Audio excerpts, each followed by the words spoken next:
70 मरतबा तौबा करते थे। कितने मरतबा प्यारे बोलो।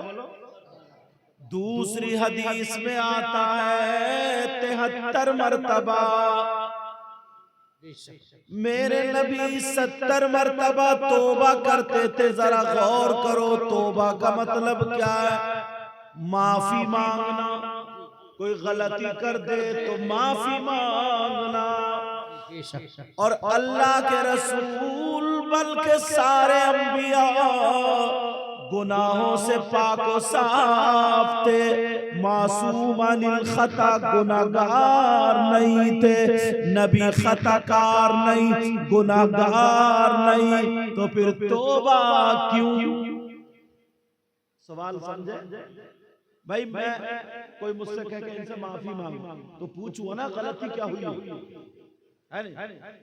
नबी गुनाहगार नहीं, खताकार नहीं, तो फिर 70 मरतबा तौबा क्यों? और हदीस भी गलत नहीं। फिर इसका मतलब क्या? एक एक चीज सवाल करूंगा, उलझाऊंगा और सुलझा के चला जाऊंगा। सवाल समझ गए ना? नबी 70 मरतबा तौबा करते, हदीस शरीफ में आया। और नबी गुनाहगार भी नहीं, तो फिर 70 मरतबा तौबा क्यों?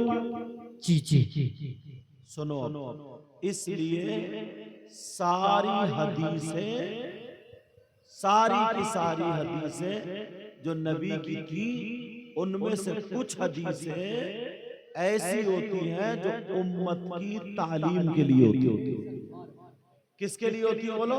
हमारी और आपकी तालीम के लिए। ये हदीस भी तालीम उम्मत के लिए है।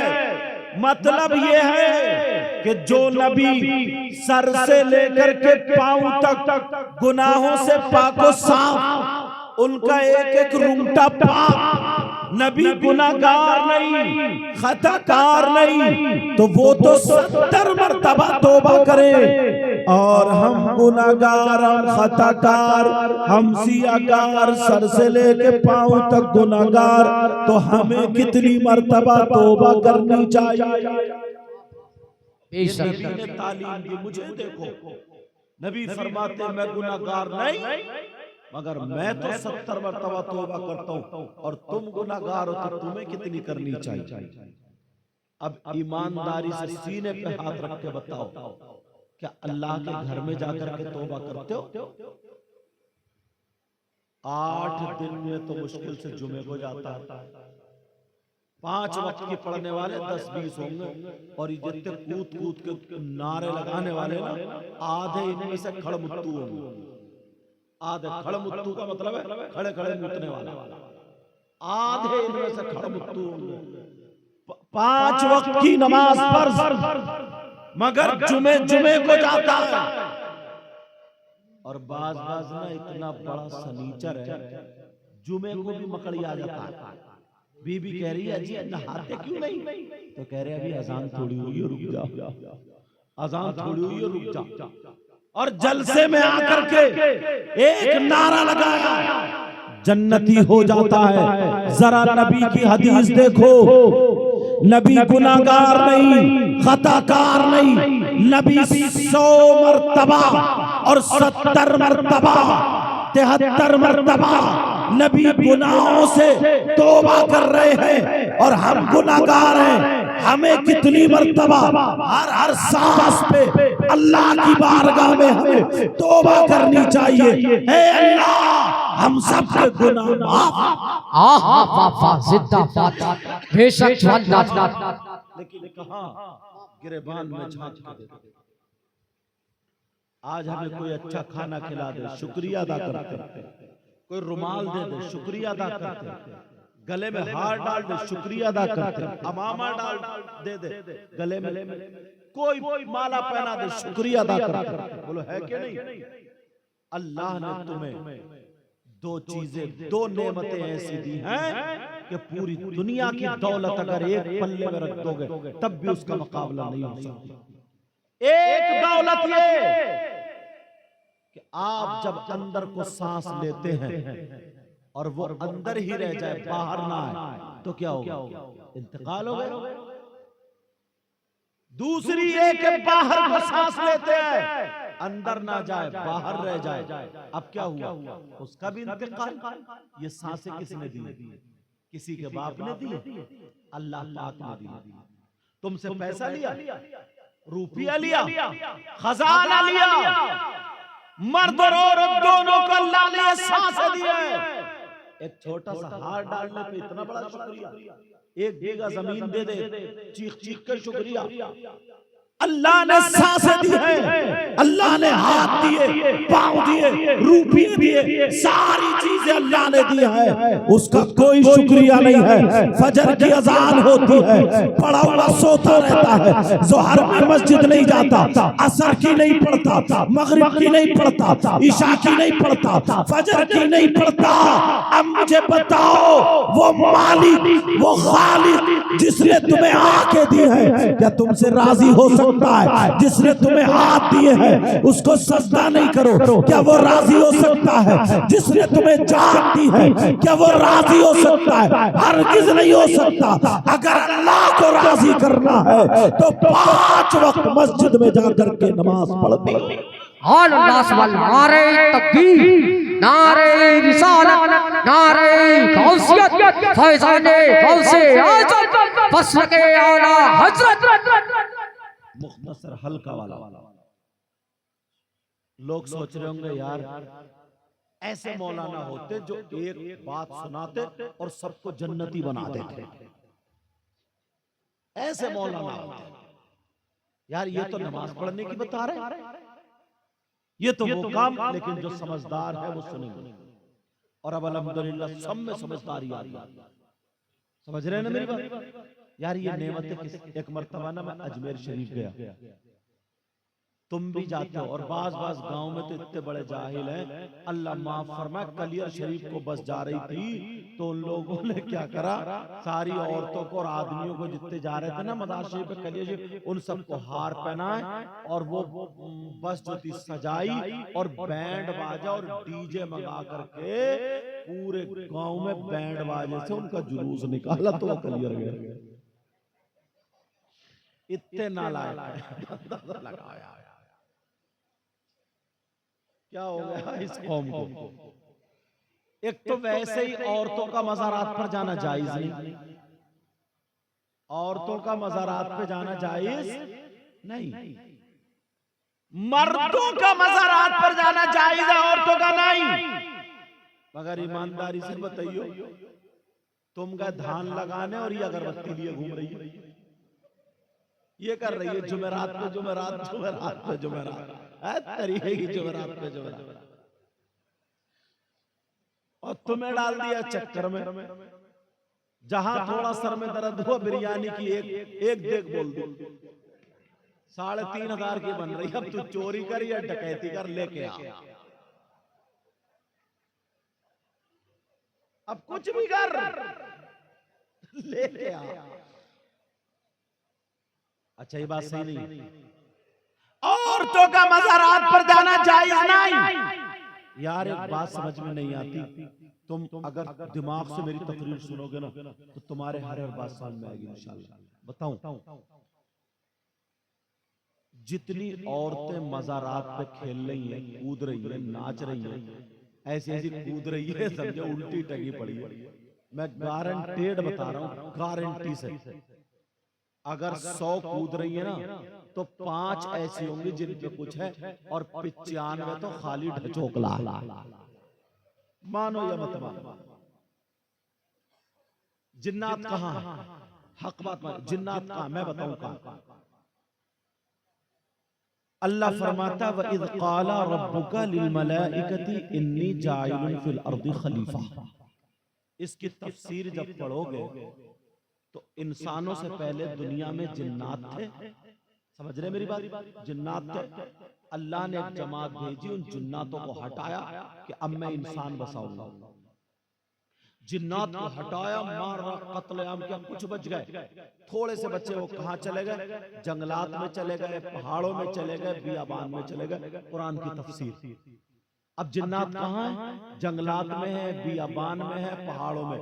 जंगलात में तुम जाते हो, बियाबान में तुम जाते हो, पहाड़ों में तुम जाते हो, तुम्हें जिन्नात चिपटते नहीं। इसे आटा गूंथते गूंथते जिना गया। झाड़ू मारते मारते हु हु कर रही है। अल्लाह के बंदो, 3 रोटी खा रहे हो तो 1.5 की अकल रखो। 1.5 की अकल। लेकिन अब बताता हूं मैं, सब गलत नहीं है, कुछ हैं जिनके है, उन पे भी कहां से आया, इसकी भी टटोल निकाल ली हमने। सारी डिटेल निकाल के रखनी पड़ती है तुम लोगों के लिए, समझे? कहां भाग गए शागिर भाई? अच्छा, पानी पीने गए क्या? फिर इन पे कहां से आया? वो इन नौजवानों के करतूत। बताऊं, इमाम हुसैन पाक के बेटे, उनका नाम इमाम ज़ैनुल आबिदीन। इमाम ज़ैनुल आबिदीन के बेटे, उनका नाम इमाम मोहम्मद बाकिर। उनके बेटे इमाम जाफर सादिक, जिनकी पूड़ियों पे फातिहा होती है। इमाम जाफर सादिक फरमाते, अगर किसी के यहाँ शादी या फंक्शन या प्रोग्राम में ढोल बज जाए, ताजे बज जाए, डीजे बज जाए, बैंड बाजा बज जाए, तो उस ढोल की धमक और उस मज़ामीर की झनकार से 70 मील इधर, 70 इधर, 70 इधर, 70 इधर, चारों तरफ से 70 मील से शैतान, जिन्नात, शयातीन, खबीस सारे इकट्ठे जमा हो जाओ। अब अपने यहाँ शादी में क्या हो रहा है? अपने यहाँ शादी में क्या हो रहा है? पहले पुराने लोग थे, औरतें मिलती थी किराए पे, नाचने वाली, पूरी रात प्याल में लेटे लेटे उनको नचाते। पुराने लोग पूरी रात, जिसको कंपनी बोलते हैं। उसके बाद औरतें मिलना बंद हो गई, तो कमबख्तों ने आदमियों को औरतें बना बना के उनको नचा दिया। समझ रहे? गेंदे फेंदे रख रख, जबकि इसे पता है ये जो नोट दे रहे कि औरत नहीं है, आदमी। अब उसके बाद वो भी नहीं मिले तो मोहल्ले में डीजे बजवा दो। मोहल्ले के घोड़े ही काफी। वो बड़े बड़े कूले मटकारे और गाने चल रहे, कमरिया मटके, और है पूरा कमरा, समझे? लेकिन मैं जो बता रहा हूं सुनो, ये जिन्नात कहां से आए हैं? जो हमारे यहाँ शादियों में ढोल ताशे गाजे बाजे बज रहे हैं, ये यहाँ से आए हैं। अगर तुम्हें अपनी बेटियों को सही रखना है, अपनी बीवियों को सही रखना है, अपने घर की बच्चियों को सही रखना, औरतों को सही रखना, तो नौजवानों, तुम्हें अपनी शादियों से बीजों को हटाना होगा, ढोल ताशे गाजे बाजे हटाना होंगे। अगर करना है तो जिक्र खुदा, जिक्र रसूल करना होगा, ताकि शैतान नहीं आए बल्कि रहमान के फरिश्ते आए, बरकतें हो। आला हज़रत कहते हैं, उनके निसार कोई कैसे रंज में हो, जब याद आ गए हैं सब गम भुला। नारे तकबीर, नारे रिसालत, सैयद वक़ुर रहमान साहब क़िबला, नारे गौसियत, बस के आला हज़रत।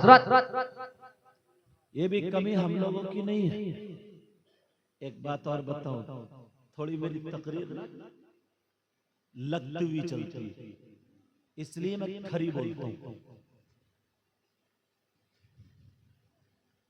अम्मा और अब्बा इतने सीधे हैं ना, इतने सीधे, इतने भोले, बेचारे भोले। अच्छा, वैसे भोला नहीं है, वैसे तो जिसका ले लिया उसका दिया ही नहीं। मेंढ काटे फिर रहा, मेंढ, बड़े बड़े चक्रोट काट के पतली सी मेंढ बची, पेड़ लगा के हज करी, हज करने के बाद भी नहीं बदला, सुबह को फावड़ा लेके अब भी यूं मार रहा, उसे खुकल लिया। कहां लेके जाएगा? मेंढ खत्म। वैसे सीधा नहीं, मगर काय में सीधा, इतना भोला, इतना नेक, इतना सीधा। अब्बा और अम्मा, वो तो टम्बई हो, तो मत पूछो। अम्मा और 1.5 हाथ आगे। वो भोला। बताऊं काय में सीधा। इस गांव में मुझे लगता कम से कम 150 घर मुसलमानों के होंगे, अंदाजे में तकरीबन एक आध ज्यादा भी। अब मैंने प्रधानी का इलेक्शन तो लड़ा नहीं, जो मुझे याद है, और प्रधानी के इलेक्शन में बात इतनी कच्ची फेंकता है हजरत, इतना झूठ बोलता है। प्रधान की बैठक पे बैठा हुआ गप्पे खींच रहा, चाय पी रहा, सौंप दे दो, कह रहा प्रधान जी लिख के दे दूंगा 330 वोटों से जीतो हुआ रखे हो। प्रधान जी थोड़े और फूल गए, समझे, और इतने नंबरी है, समोसे इधर के खा रहे हैं, वोट इधर डाल रहा है, नारे इधर के लग रहे हैं, छाप इधर लग रही है। लेकिन सुनो, मैं जो बता रहा हूं बात सीधा काय में 150 घर है मुसलमानों के। उन 150 घर में जवान लड़कियां भी कम से कम 50 घर में होंगी। 50 घर में एक घर भी ऐसा नहीं होगा जिनकी जवान बेटियों पे मोबाइल ना हो। जैसे मेरे पास है बड़े बड़े मोबाइल, समझ रहे मेरी बात, एक भी घर नहीं। अब मैं इस अब्बा से थोड़ा सा पूछना चाहता हूं, अब्बा जान आप बताओ, ये बेटी को जो मोबाइल दिया है, इसे मोबाइल की जरूरत क्या है? इसके ट्रक चल रहे, बेटी की बसें चल रही, बेटी की ट्रेनें चल रही, हवाई जहाज चल रहे, फैक्ट्री चल रही है, कारखाना चल रहा है, पूरा खानदान भूखा मर जाएगा अगर बेटी मोबाइल नहीं चलाएगी तो। ट्रेनें जल जाएंगी, हवाई जहाज फूक जाएंगे, ट्रक लुट जाएंगे, बसें डूब जाएंगी। है किसी की बेटी? क्यों दिया बेटी को मोबाइल? किससे बात करेगी? 3 रोटी खाते हो 1.5 की अकल रखो। किससे बात करने दिया? कौन सा रिश्तेदार है? किससे बात करेगी? ये व्हाट्सएप चलाएगी कहां, फेसबुक चलाएगी कहां, यूट्यूब पे देखेगी क्या देखेगी? और ये अम्मा, इस अम्मा को सब पता है। इस अम्मा को पता नहीं है मेरी बेटी जीने की आड़ में खड़े हो गए, कभी कपड़े इधर फेंक रही है, कभी इधर, किससे मोबाइल पे आधा घंटा बात कर रही है। इस अम्मा को पता नहीं अम्मा पागल है क्या ये? और जब तुझे पता नहीं तो तू अम्मा क्यों बनी?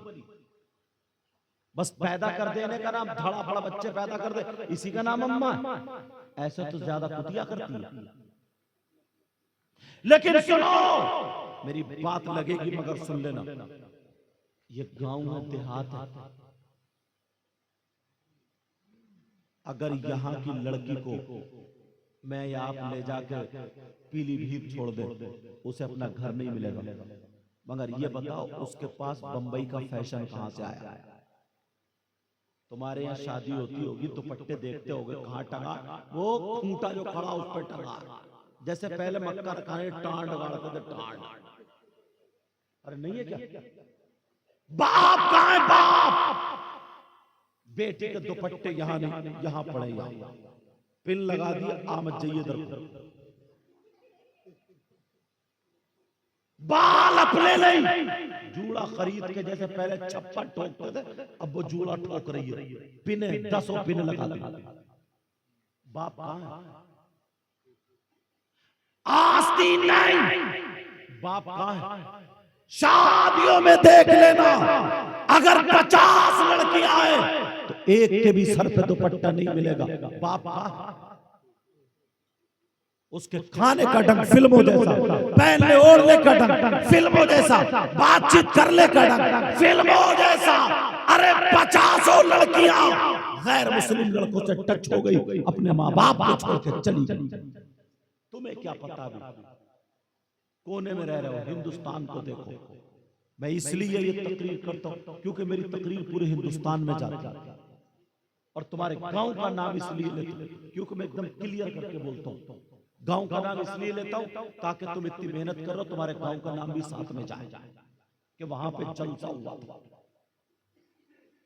लेकिन कुछ लोगों को मेरी बात बुरी लगेगी, लग जाए। मुझे इतना बताओ, शादी में अगर 50 लड़कियां एक भी ढंग के कपड़े पहने, इसका अब्बा कहां? 15 साल की 18 साल की बच्ची, उसका जिस्म औरतों वाला दुपट्टा कहां है? बाप कहां है? बाप ने नहीं देखा अपनी बेटी का जिस्म? शर्म आनी चाहिए। बाप को गैरत। और अम्मा अधेड़ हो गई, 40 साल की हो गई, 40 साल की, इतना मेकअप कर रही जैसे भालू। ये मां अपनी बेटियों को बना के सजा के शादी में लेके जा रही है। क्या हो गया? जो लड़की निकल के ले गई घर से, उसके बाद बंबई का फैशन कहां? मोबाइल। ये जो 15-15 साल के बच्चे मोबाइल चला रहे हैं, जहां शहद होता है मक्खी वहीं जाती है, जहां गुड़ होता है मक्खी वहीं जाती है, जहां गुड़ होता है चूंटे वहीं जाते हैं, जहां मिठास होती है कीड़े वहीं जाते हैं। अगर हमारी बच्चियों पे मोबाइल नहीं होगा, किससे बात करेंगे? किससे बात करेंगे? अगर बाप को पता नहीं है ना हमारी बेटी कहां चैटिंग कर रही है मोबाइल पे, इस माँ को जरूर पता है। और अगर माँ को पता नहीं तो तू माँ क्यों बनी? तेरा माँ बनने का हक नहीं। बच्चे पैदा कर देंगे ना, 24 घंटे तू साथ में रह रही है। इस माँ को पता नहीं है मेरी बेटी SMS देख के कितनी डीपली हो गई, कितनी अंदर चली गई, कहां किससे बात करे, दांत फाड़ फाड़ के। ये तू माँ है क्या? ये बाप शादियों में देख रहा, कोई मुफ्ती हमारी बेटी को दुपट्टा उड़ाएगा, कोई पीर साहब दुपट्टा उड़ाएंगे। ये बच्चों, ओ बच्चों, बोलो बोलो, वरना मैं मदरसे में ले जाता हूं। क्या कोई पीर साहब हमारी बेटी को दुपट्टा उड़ाएंगे? नहीं। अल्लाह फरमाता या अय्युहल्लज़ीना आमनू क़ू अनफुसकुम व अहलीकुम नारा, ए ईमान वालो अपने आप को और अपने घर वालों को जहन्नम की आग से बचाओ। किससे कहा जा रहा है? तुमसे कहा जा रहा है। अपने घर वालों को और अपने आप को जहन्नम की आग से बचा रहा। बेटी 15,000 का मोबाइल चला रही है। इस मोबाइल की बेटी को जरूरत क्या? इतना बता दो। इतना बिगाड़ है, इतना बिगाड़। क्योंकि अब मेहंदी लग रही है तो मोबाइल में देख के, बाल कड़ रहे हैं तो मोबाइल में देख के, चल रही है टोमक मटक के तो मोबाइल में देख के, कपड़े आ रहे हैं तो ऑनलाइन मोबाइल में देख के। ये बाप है, बाप। इस बाप ने इंतजाम किया। शर्म आनी चाहिए ऐसे बाप। मैं एक जगह शादी में गया, हजरत आंखों में आंसू आ गए। जैसे ये शाकिर हमसे मोहब्बत करते हैं, मोबाइल पे बड़ी अच्छी बात की। मैंने कहा ऐसे लोगों को देखता हूँ जाके। अभी जबकि मैंने खाना नहीं खाया इनके, अभी नहीं खाया खाना, मैंने कहा बाद में खाऊंगा। लेकिन सुनो, जब गया मैंने फोन किया, बोले अरे सैयद साहब आ गए, हजरत आ गए, यूं आ गए, मैरिज हॉल हल्द्वानी की बात। जब देखा तो 15-20 लड़की मैरिज हॉल के गेट पे 8-10 इधर खड़ी है, 8-10 इधर, और छठा 15 साल से लेकर 20 साल बीच की। इधर वाली एक से कपड़े, इधर वाली साड़ी पहने हुए, अगर इधर का जिस्म छुपा हुआ तो इधर का खुला, अगर इधर का छुपा तो इधर का खुला। और वो फूलों की डलिया हाथ में, फूलों की डलिया, जो भी आ रहा फूल मार रही है, वेलकम प्लीज वेलकम। तौबा तौबा, ला हौला वला कुव्वता। मुसलमान की बेटी इस हाल में, मुसलमान की बच्ची इस हाल में, बिल्कुल नाचने वालियों की तरह बना दिया। ये बाप है? किसकी जिम्मेदारी है मुझे बताओ?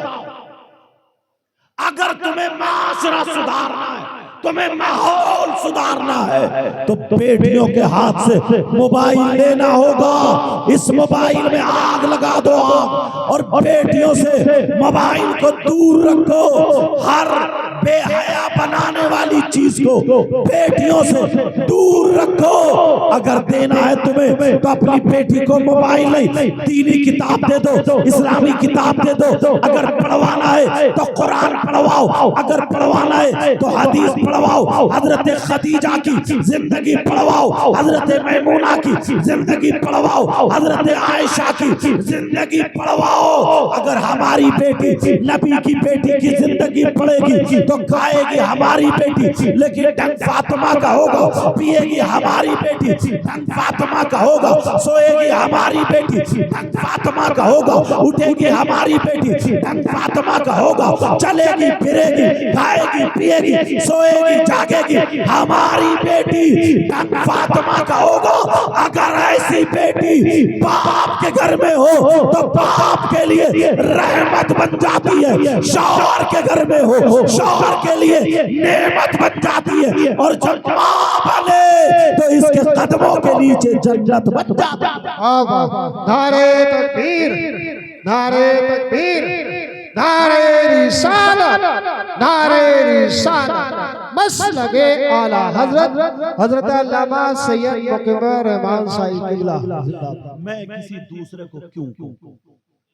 अगर आपको नहीं बताऊं तो क्या पंजाबियों में जाऊं?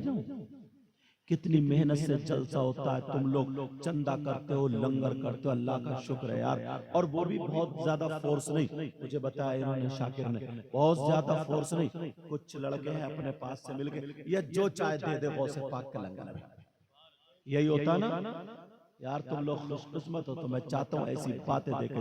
एक मेरी ना ये तकरीर जरा ठंडे दिमाग से सोचना, मैं किसी की बेटी को जलील नहीं कर रहा हूँ, मैं किसी की बेटी को बेइज्जत नहीं कर रहा हूँ, आने वाले वक्त से बचाने की कोशिश कर रहा हूँ। इस्लामी रिश्ते की वो मेरी बच्ची है, इस्लामी रिश्ते से वो मेरी बहन है, इस्लामी रिश्ते की हर मुसलमान की बेटी मेरी बेटी, मेरी बहन है। समझ रहे मेरी बात? बेटा उससे डीजे से थोड़ा हट के बैठो, बाबू थोड़ा इधर आओ। और वहां अगर किसी का मोबाइल, या मोबाइल रखा है हटाओ, पास में कहीं मोबाइल अगर होगा, हाँ हटाओ, क्योंकि मोबाइल वहां रखा होता है उससे अर्थ लगता। बंद कर दो बात, छोटे बड़े तवज्जो रखो मेरी तरफ। मैं अच्छा बोलना, आपका अल्लाह सलामत रखे यार। अब ये किसकी जिम्मेदारी? ताज्जुब है, हर बेटी में हर बेटी में मोबाइल। मैं तो ये कह रहा हूँ यार, अल्लाह से मोबाइल की जरूरत क्या? मोबाइल की जरूरत है? अच्छा एक बात बताओ, तुमसे एक बात पूछ लूं, थोड़ी सी कड़वी है मगर सुन ली।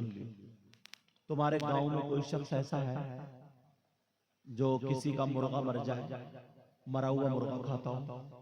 मुसलमानों में बकरा मर जाए, मुर्दार गोश्त खाता हो?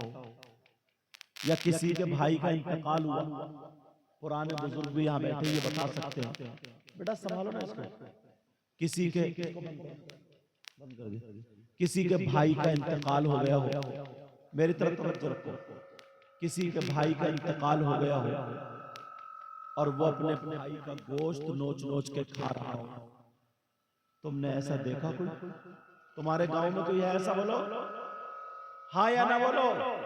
कोई नहीं यार।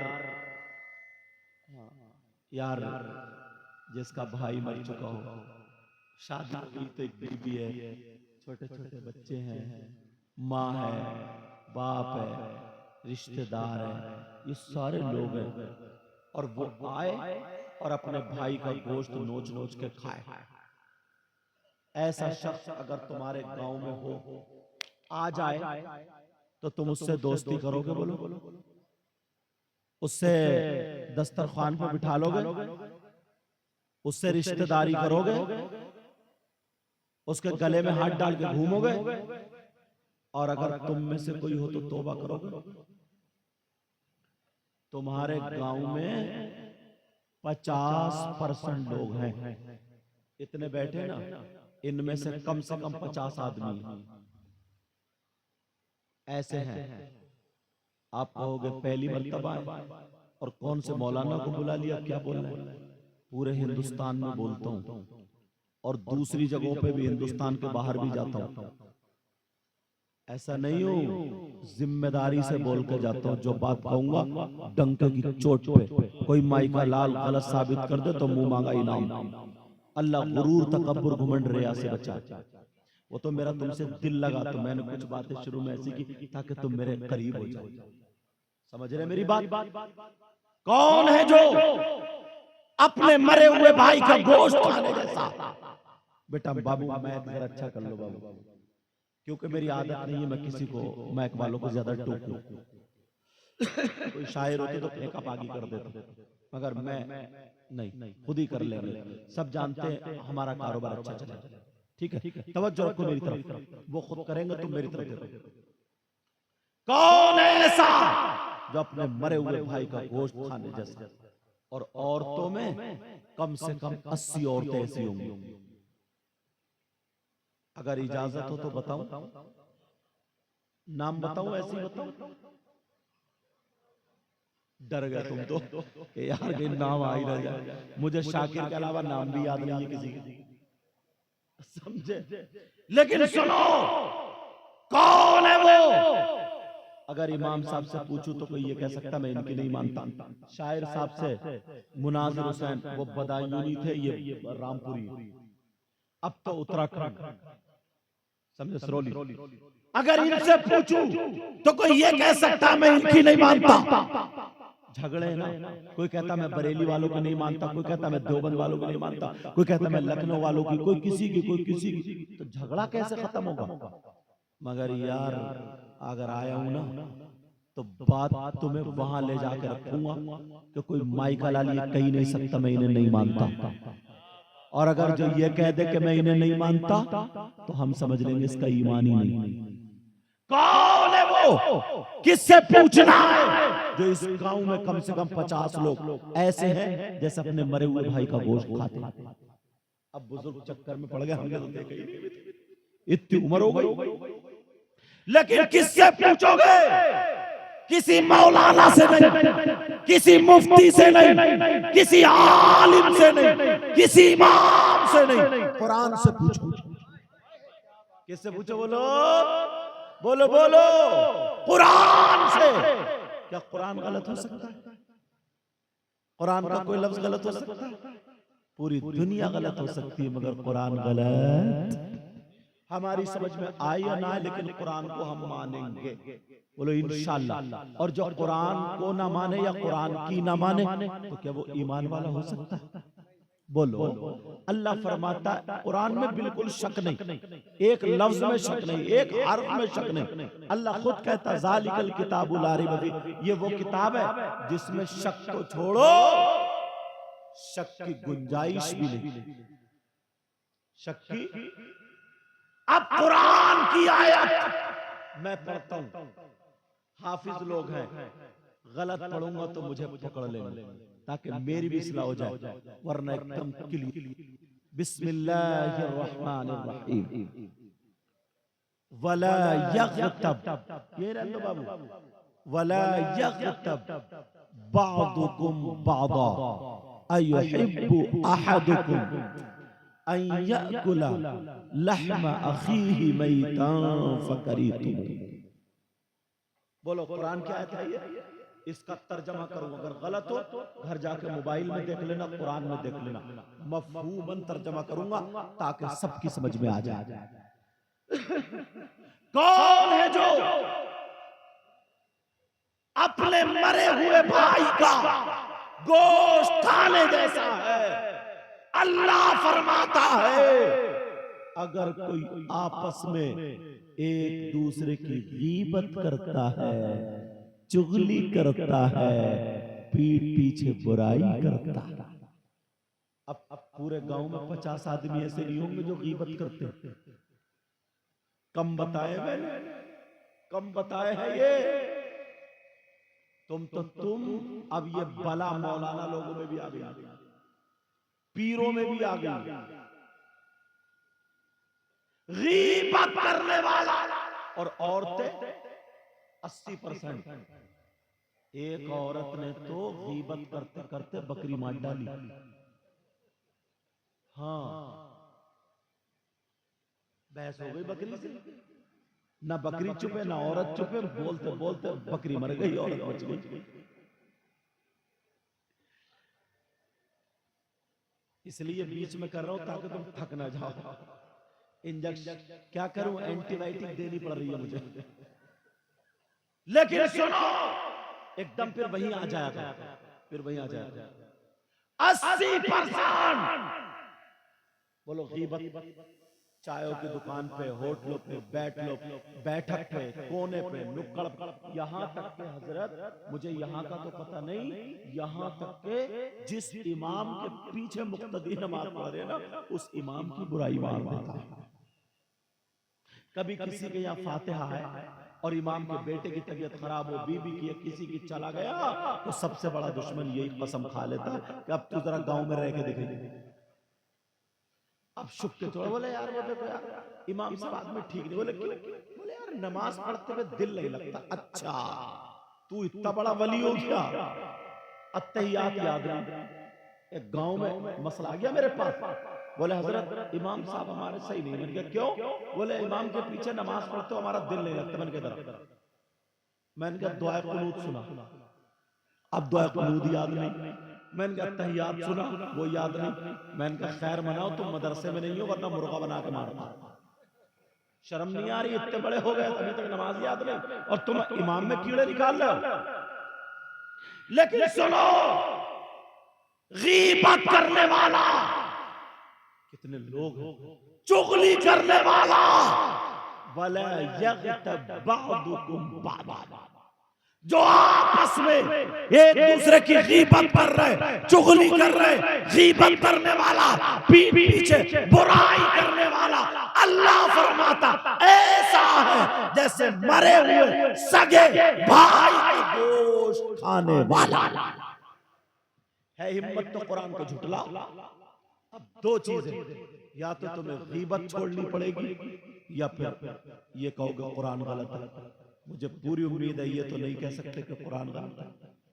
अब क्या वायदा करोगे मुझसे? बोलो आज के बाद गीबत, आज के बाद चुगली, किसी की पीठ पीछे बुराई, ऐसे नहीं। हाथ उठा के तौबा करो ताकि ये हाथ गवाही दे। हाथ उठा सुना। उलमा इसलिए उठा ले ताकि इनके सदक़े में कबूल हो जाए। बोलो या अल्लाह हम तौबा कर रहे हैं, आज के बाद किसी की गीबत नहीं करेंगे, नहीं करेंगे, नहीं करेंगे। बोलो इंशाअल्लाह। रख सबक।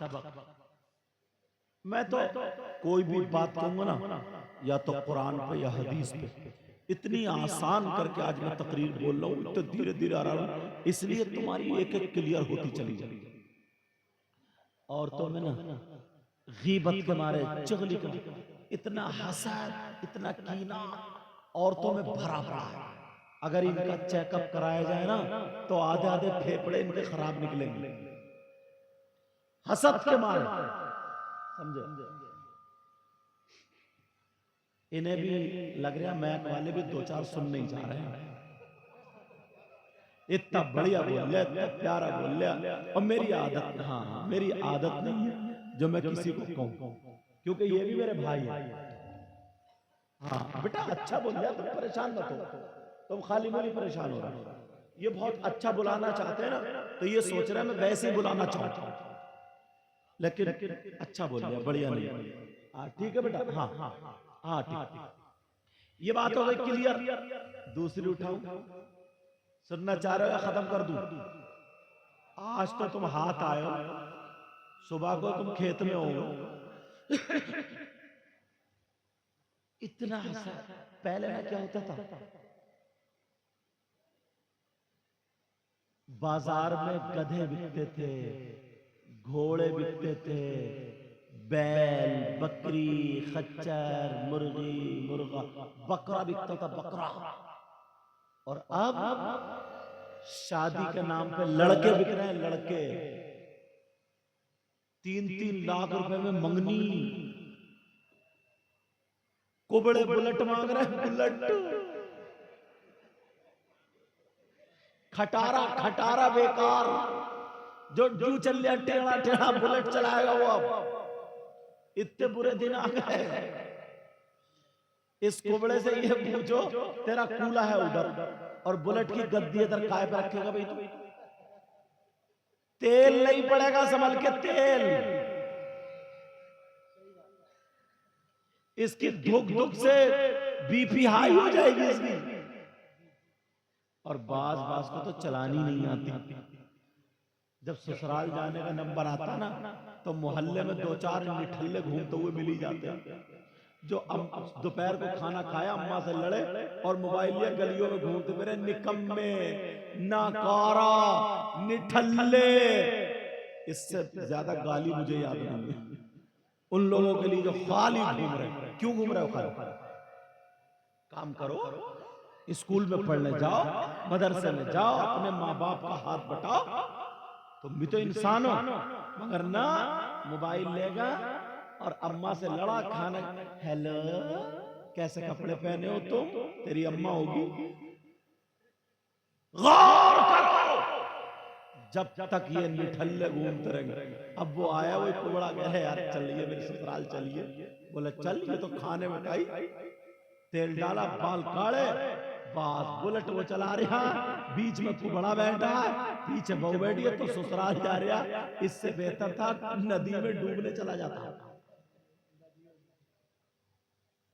बुलेट मांग रहा, जहेज मिले या ना मिले, मगर अच्छी लड़की मिल जाए। अच्छी लड़की का मतलब पर्दे से रहने वाली, नमाज पढ़ने वाली।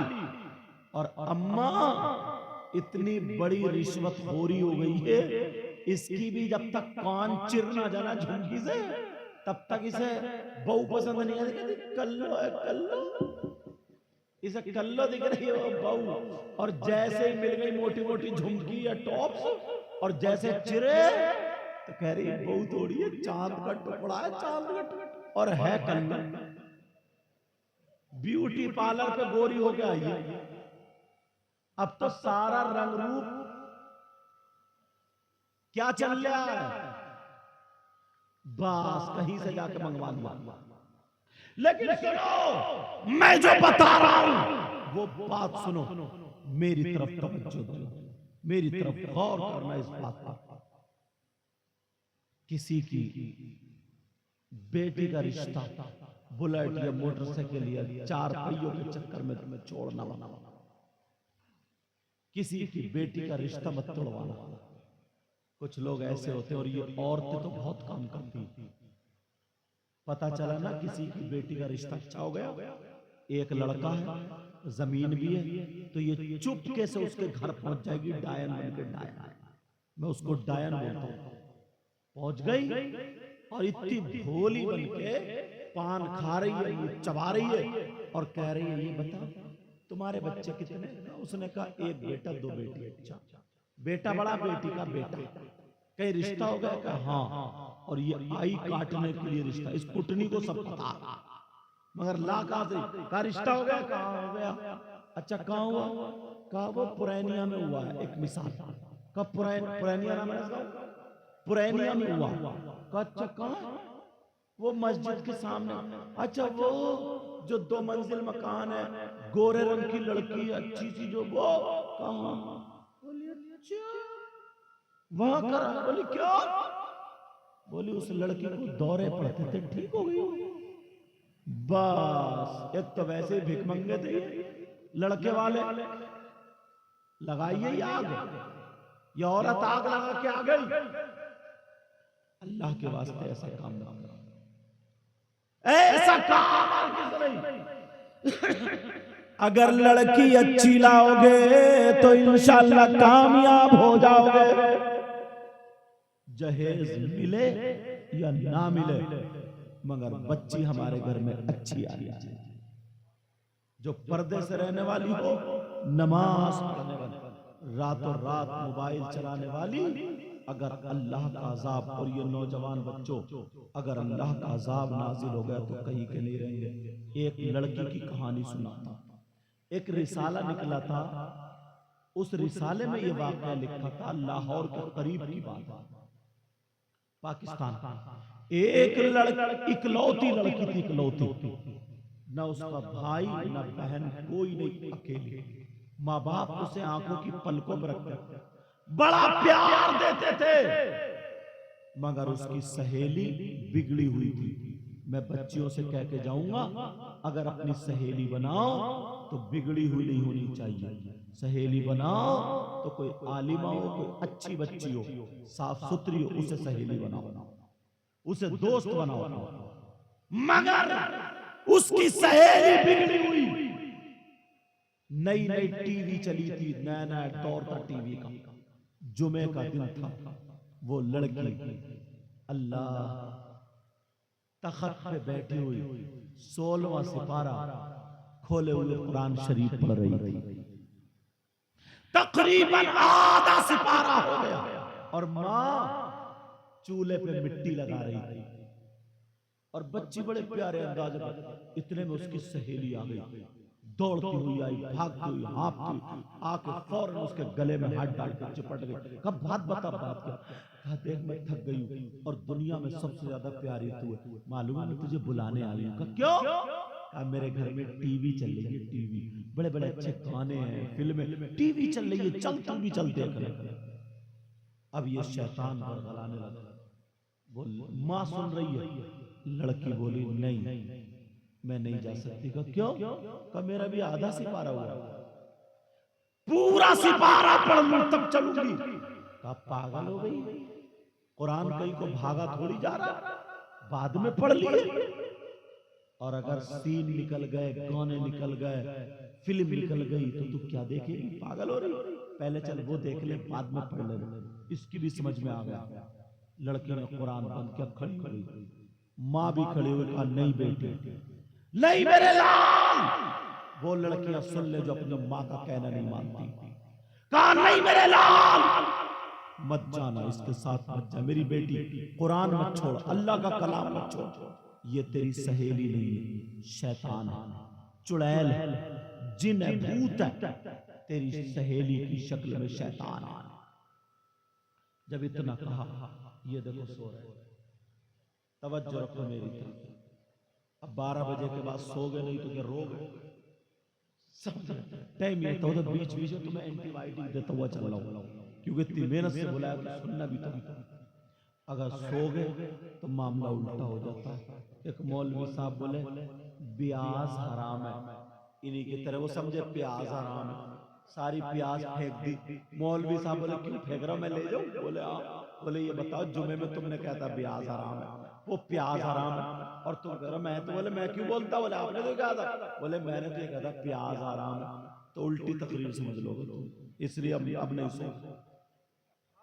लेकिन सुनो, वो लड़की कहने लगी, कहा नहीं नहीं नहीं माँ ये मेरी सहेली है, मुझसे बहुत प्यार करती है, इसकी माँ मुझे बहुत प्यार करती, तू भी उसी की तरह प्यार करना, तू कैसी माँ?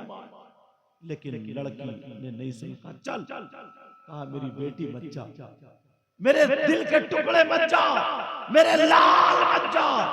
ये माँ रोती रह गई, तड़पती रह गई, चीखती चिल्लाती रह गई। उसने एक भी नहीं सुना। कहा मेरी सहेली आई है। कहा तेरी सहेली नहीं है, ये शैतान है। अब वो सहेली कहने लगी देख तेरी माँ कितनी खड़ूस है, तेरी माँ कितनी खुसट है, तेरी माँ कितनी बेकार है, तेरी माँ कितनी बुरी है। मेरी माँ अगर ऐसे कह देती तो सैंडल मार के उसका मुंह तोड़ देती। और जरा देखो क्या कह रही है। कहा कि चल ये तो पकने दे, ये तो पागल है, ये कह करके चली गई। अल्लाह अल्लाह, उस लड़की ने माँ का कहना नहीं माना। ऐ बच्चियों, अगर तुम माँ का कहना नहीं मानती हो, सुनाओ अल्लाह का अगर अजाब नाजिल हो गया तो कहीं की नहीं रहोगी। अब वो लड़की चली गई। उसने टीवी देखी, जो भी देखा अल्लाह जाने उसने क्या किया। टीवी देखने के बाद माँ रोते रोते चूल्हा बनाते बनाते अंदर चली गई। कुरान शरीफ तख्त पर रखा रह जाता है। अब जब लड़की टीवी देखने के बाद जब वापस आती है कि चलो चल करके अब मैं जो है क्या है चल करके कुरान शरीफ को पूरा कर लूं, सिपारा पूरा कर लूं, लेकिन अल्लाह गजब में हो गया था, अल्लाह नाराज हो चुका था, अल्लाह नाराज हो गया। तूने अपनी माँ का कहना नहीं माना, तू अपनी माँ को छोड़ के चली गई। तेरी माँ चीखती रही, चिल्लाती रही, मगर तूने माँ का कहना नहीं माना। वो लड़की अल्लाह अजाब, अल्लाह नाराज नाराज हो जाता है, तूने कुरान को छोड़ा, टीवी को अपनाया, अब मैं तुझे कुरान को हाथ लगाने नहीं दूंगा। इधर लड़की ने तख्त पे बैठने के बाद सिपारा पढ़ने के लिए जब कुरान शरीफ खोलना शुरू किया, कुरान शरीफ पे हाथ लगाना चाहा, अल्लाह ने रहल के नीचे से एक छिपकली पैदा फरमा दी, खूंखार छिपकली। और जैसे ही वो छिपकली पैदा फरमाई, वो छिपकली लपकती हुई वहां से उसने छलांग मारी, वहां से तड़पी और तड़पने के बाद वो लड़की की पेशानी पे चिपट जाती है और लड़की को काटने लगी, लड़की डसने लगी। अब लड़की के हाथ खिंच गए, कुरान को हाथ नहीं लगा रही है। अल्लाह अल्लाह, वो लड़की कहने लगी माँ मुझे बचा लो, माँ मुझे बचा लो। वो लड़की चीख रही है, चिल्ला रही है माँ मुझे बचा लो। और छिपकली उसे चिपट के खाने लगती है, नोचने लगती है, उसे जहर चढ़ा रही है, डंडा मार रही है, मुंह से काट रही है। अल्लाह अल्लाह, अब वो लड़की चीख रही है, चिल्ला रही है माँ मुझे बचा लो। लेकिन माँ ने जब देखा ये मेरी बेटी किस हाल में है, माँ का इसने कहना नहीं माना था, माँ अंदर रो रही थी। माँ ने ये वायदा किया था मैं आज इससे नहीं बोलूंगी, मगर ये माँ का दिल होता है। बेटी को रोते हुए देखा तो माँ दौड़ पड़ी, बेटी को चीखते हुए देखा तो माँ दौड़ पड़ी, बेटी को बिलखते हुए देखा तो माँ दौड़ पड़ी। कहा मेरे लाल क्या बात है? कहा माँ ये छिपकली मुझे खाए जा रही है। माँ ने चिमटा उठाया और उठा करके लड़की की तरफ को चली। लेकिन अगर छिपकली होती तो वो लड़की छुड़ा देती, मगर वो छिपकली नहीं थी, वो तो अल्लाह का अज़ाब था, अल्लाह का अज़ाब। इधर जो था वो लड़की, वो उसकी माँ चिमटा लेके आगे बढ़ी। अल्लाह ने अपनी कुदरत से उसके पूरे जिस्म पे छिपकली छिपकली पैदा कर दी है। अब 50 सैकड़ों छिपकली उस लड़की को चिपट जाती है। लड़की रो रही है, कह रही है माँ मुझे बचा लो, और लपक रही है। अगर माँ ने हाथ लगाया तो माँ को भी खा जाएंगे। लड़की के गालों पे छिपकली, लड़की की आंखों पे छिपकली, लड़की के सीने पे छिपकली, लड़की के हाथों पे छिपकली, लड़की के पेट पांवों पे छिपकली, पूरे जिस्म पे छिपकली। ओ मेरी बच्चियों, तुम अपनी माँ का कहना नहीं मानती हो। अगर तुम्हारी माँ तुम्हें डांट दे तब भी तुम माँ का कहना मत डालना। और नौजवानों, तुम अपने बाप का कहना नहीं मानते हो। जलसे में आए हो तो ये मेरी तकरीर सुन लेना। अब वो लड़की कांप रही है, चिल्ला रही है माँ मुझे बचा लो। अब वो लड़की लरस जाती है, वो लड़की परेशान है। लड़की कह रही है माँ मुझे बचा लो। मोहल्ले के लड़के, मोहल्ले के लोग इकट्ठे हो गए। लड़की का जिस्म कांपने लगा, लड़की का जिस्म कांपने लगा, लड़की का जिस्म सूजने लगा, लड़की का जिस्म नीला पड़ गया, लड़की का जिस्म ऊदा पड़ गया, लड़की के जिस्म पे पूरे में जहर फैल जाता है। लड़की फटने के करीब हो गई, माँ मुझे बचा लो। लेकिन माँ भी खड़ी हुई रो रही है। मोहल्ले के लोग आए, लड़की कह रही है भाई मुझे बचा लो, बहन मुझे बचा लो, चाचा मुझे बचा लो, खालू मुझे बचा लो। आज कोई नहीं बचा सकता, इसलिए इस पे अल्लाह का अज़ाब नाजिल हो गया है। मेरे बच्चों, रात को जो तुम मोबाइल कान में एयरफोन लगा करके गाने सुनते हो, नाचने वाली औरतों को मोबाइल में देखते हो, गंदी गंदी फिल्में देखते हो, ना जाने क्या क्या देखते हो, तुमसे हाथ जोड़ के तुम्हारा ये भाई कह के जाता है, तुम्हें अल्लाह और रसूल का वास्ता, कभी ऐसी गलत हरकत मत करना। अगर अल्लाह अज़ाब भेज दिया, अल्लाह नाराज हो गया तो जमीन में धंसा सकता है, पत्थरों की बारिश कर सकता है, सांप बिच्छू पैदा कर सकता है। लड़की कह रही है माँ मुझे बचा लो, माँ कह रही है अल्लाह मेरी बेटी को बचा ले। मगर आज माँ की भी नहीं सुनी जा रही है, आज बाप की भी नहीं सुनी जा रही है, आज मोहल्ले के इमाम साहब की भी नहीं सुनी जा रही है। अब वो लड़की कांपने लगी। वो लड़की जो थी उसका जिस्म सूज जाता है, फटने के करीब हुआ। लड़की का जिस्म काला पड़ गया जहर के मारे। वो जो पेशानी पे छिपकली थी, उस छिपकली ने जब काटा, लड़की का इंतकाल हो जाता है, लड़की मर जाती है, लड़की दुनिया से चली जाती है। अब छिपकली उसके जनाजे पे घूम रही है, छिपकली उसके लाशे पे घूम रही है, मरी हुई लड़की को भी नहीं छोड़ रही है। पूरे तख्त पे छिपकली छिपकली।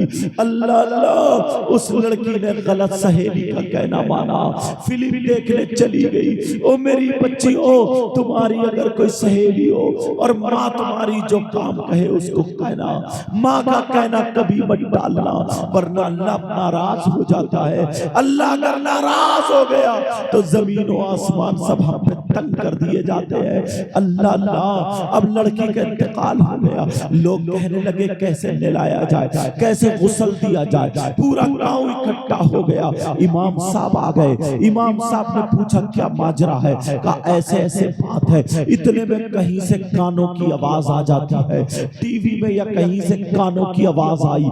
जैसे ही कानों की आवाज आई वो छिपकली खत्म हो जाती है। जब कानों की आवाज चली गई तो छिपकली फिर मौजूद है। लोग समझ गए, उस लड़की के जनाजे पे टीवी चला के रख दी। अल्लाह अल्लाह, मुसलमान की बच्ची के जनाजे में कुरान शरीफ पढ़ा जाता, कुरान की तिलावत होती। आज गाने बज रहे हैं, आज टीवी चल रही है। ओ मेरी बच्चियों, ओ मेरे बच्चों, कभी माँ बाप का कहना मत डालना, कभी शरीयत के खिलाफ कदम नहीं उठाना। तुम्हारे हालात ये होते हैं, अगर जुलूस मोहम्मदी निकलता है, जुलूस लेकर के जा रहे हो, छतों पे लड़कियां खड़ी है, दरवाजे पे माँ बहनें खड़ी है, तुम वहीं पे ज्यादा नारे लगाते हो, वहीं पे ज्यादा कूदते हो। बाग नौजवान अपने सीना कूटने लगता है, नारे लगाता है ताकि लड़कियां मुझे देखें, ताकि उनकी नजर मुझ पे पड़ जाए। तुम्हें अल्लाह और रसूल का वास्ता, तुम नबी के जुलूस में हो, तुम नबी की मोहब्बत में नहीं कूद रहे हो। तुम्हारी रगों में शैतान दौड़ रहा है, तुम्हारी रगों में शैतान है। अगर अल्लाह नाराज हो गया तुम्हारे चेहरे बिगाड़ सकता है, पत्थरों की बारिश कर सकता है, जमीन में धंसा सकता है, तुम्हें पहाड़ से कुचल सकता है। मगर प्यारों में ये कह करके जाता हूँ, कोई काम ऐसा मत करना जिससे अल्लाह नाराज हो जाए। वो लड़की को टीवी चला करके उसको गुस्ल दे दिया, उसको कफन पहना दिया। अब जब लोगों ने टीवी हटाई, चलो इसका जनाजा लेकर के चले, जैसे ही टीवी हटाई तो पूरी चारपाई पे छिपकली छिपकली आ जाती है। लोग चारपाई छोड़ के भाग जाते हैं। अल्लाह अल्लाह, टीवी चलाई जाती है तो छिपकली गायब हो जाती है।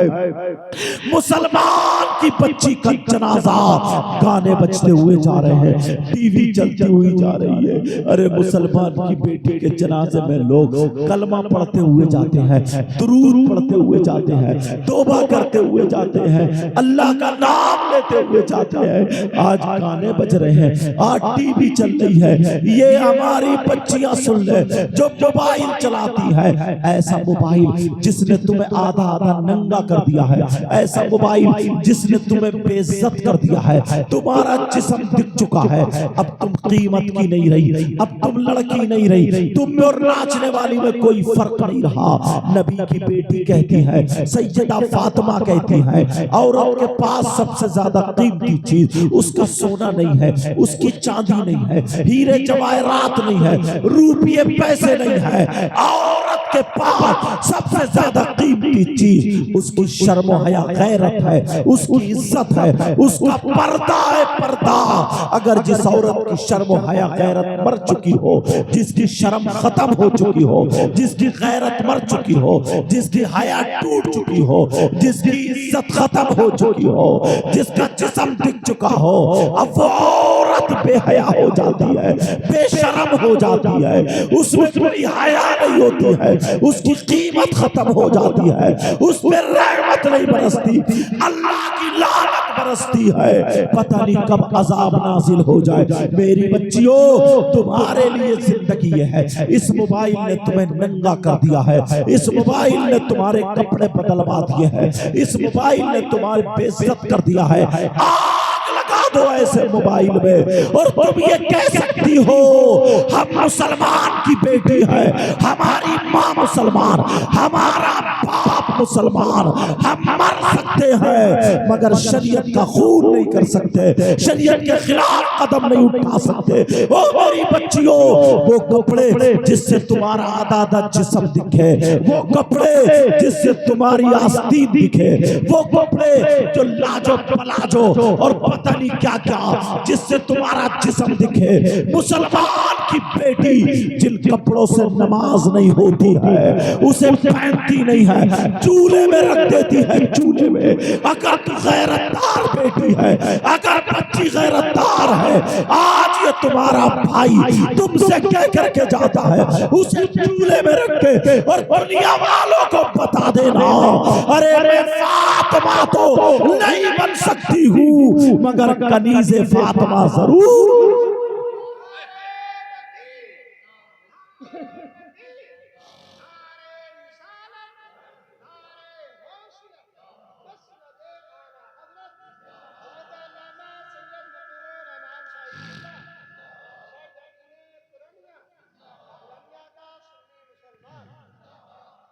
अब बताओ मुझे, मेरी बात समझ में आ रही है नहीं?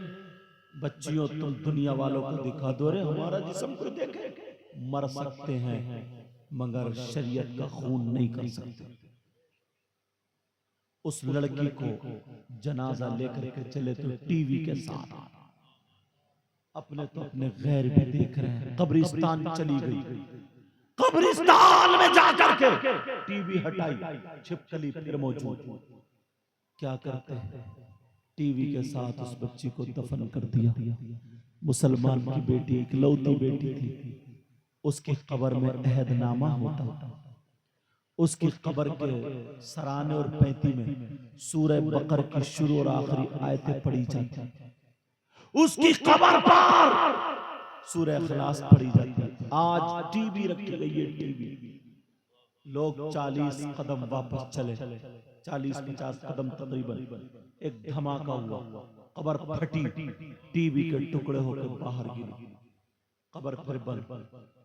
अब जब रात हो जाती है, उसकी माँ रात को सोती है तो लड़की ख्वाब में आ गई, पांव पकड़ लिए, कहा माँ मैं मरी नहीं हूं, मैं जिंदा हूं, मुझे निकाल लो। माँ मेरी कब्र में सांप और बिच्छू है, माँ मुझे मेरी कब्र में आग का बिस्तर कर दिया, माँ तुम तो मुझसे बहुत प्यार करती थी ना, माँ मैं मरी नहीं हूँ, जिंदा हूँ, मुझे निकाल लो। माँ मैं बहुत तकलीफ में हूँ, मुझे निकाल लो, मुझे बचाओ। माँ की आंख खुली, पसीने पसीने, डर गई, कांप गई। शौहर को बताया, शौहर बोला नहीं तुम्हारी इकलौती बेटी थी, तुम प्यार में बात कर रही हो सकता ख्वाब ख्याल ख्वाब में बदल गया हो, तुम मेरे पास आके लेट जाओ। दोनों मियां बीवी लेटे, बाप के ख्वाब में आ गई कि अब्बा माँ तो नहीं सुन रही है, तुम ही बचा लो। अब्बा मैं बहुत परेशान हूँ, मुझे बिच्छू काट रहे हैं, कब्र के सांप और बिच्छू काट रहे हैं। और ये भी बता दूं, ये दुनिया का जो बिच्छू काट ले 2 इंच का तो इंजेक्शन लगवाना पड़ता है या हजरत से दम कराना पड़ता है, रात भर चैन नहीं पड़ती। और कब्र का जहन्नम का जो बिच्छू होगा मालूम है उसके बारे में? नबी फरमाते अगर एक मर्तबा डंक मारे तो दूसरे दिन को उतरेगा नहीं, दिन ब दिन 70,000 साल तक उसका जहर ऊपर को चढ़ता जाएगा। सांप निकल के जहरीली फुशकारी मार दे, जो सांप फुश जैसे हवा छोड़ता ना, अगर जहन्नम का आके दुनिया में छोड़ दे तो नबी फरमाते जितनी हरियाली थी उसकी जहर से खुश सूख जाएगी, पहाड़ घुल जाएंगे उसके जहर से। हमारा आपका क्या होगा? नौजवानों, अल्लाह और रसूल के वास्ते आज के बाद किसी की बहन बेटी को मत तकना, किसी की बहन बेटी पे गलत नजर मत डालना आज के बाद। और तुम सुन लो, शादी में डीजा नहीं आना चाहिए, बैंड बाजे नहीं आना चाहिए, याद रखियो मुझे, वरना कोई बचाने वाला नहीं होगा। समझ रहे मेरी बात?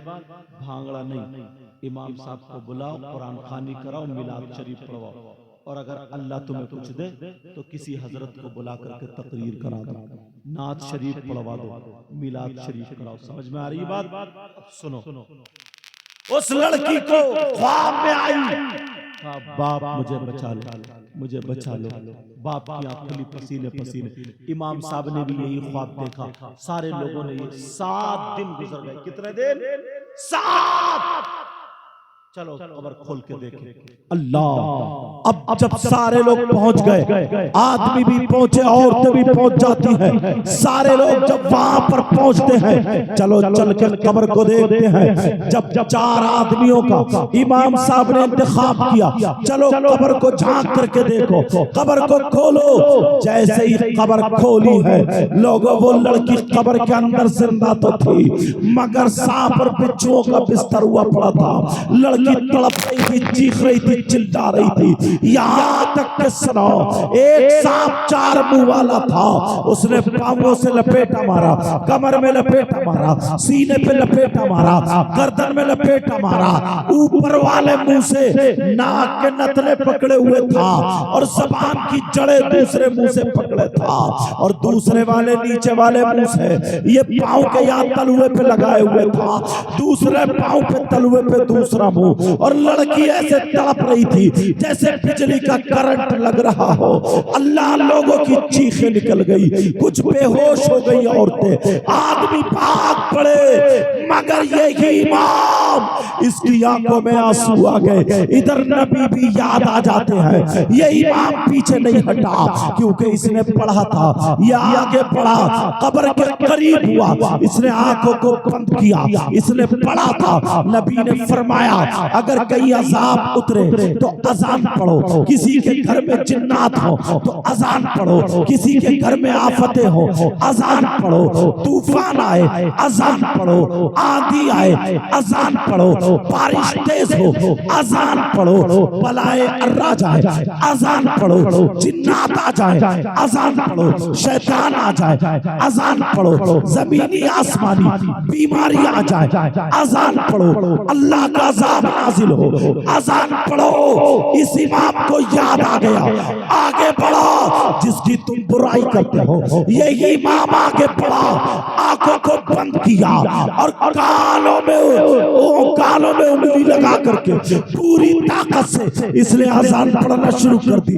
रोता जा रहा, अजान पढ़ता जा रहा, अल्लाहू अकबर अल्लाहू अकबर, अशहदु अल्ला इलाहा इल्लल्लाह। जब ला इलाहा इल्लल्लाह पे पहुंचा, पूरी अजान हो जाती है। आँख खोल के देखा, आँख खोला, और जब खोल के देखा तो कब्र का अजाब खत्म हो चुका, कब्र का अजाब खत्म। मगर वो लड़की किस हाल में थी, जरा ये देखो, लड़की किस हाल में। मेरी बच्ची सुन लो, यहां से गर्दन से नीचे को उसका औरत का जिस्म था, और गर्दन से ऊपर को उसका मुंह खिंजीर का बन गया था। खिंजीर का, खिंजीर जानते हैं, सुअर, उसका मुंह बन गया था। पूछा क्यों? वो अपनी माँ को मुंह बनाती थी। अगर माँ उसकी कुछ कहती थी तो वो माँ को मुंह दांत चापती थी, मुंह बनाती थी, मुंह बिगाड़ती थी। मेरे बच्चे और बच्चियों, कभी माँ बाप की तरफ को दांत मत पीसना, कभी मुंह मत बिगाड़ना। अल्लाह ने तो यहाँ तक कहा, वक़ज़ा रब्बुका अल्ला ता'बुदू इल्ला व बिल वालिदैनि इहसाना इम्मा यब्लुगन्ना इंदकल किबर अहदुहुमा औ किलाहुमा फला तक़ुल लहुमा उफ। अपने माँ बाप पर एहसान करो, यहाँ तक कि उन्हें उफ तक मत कहो।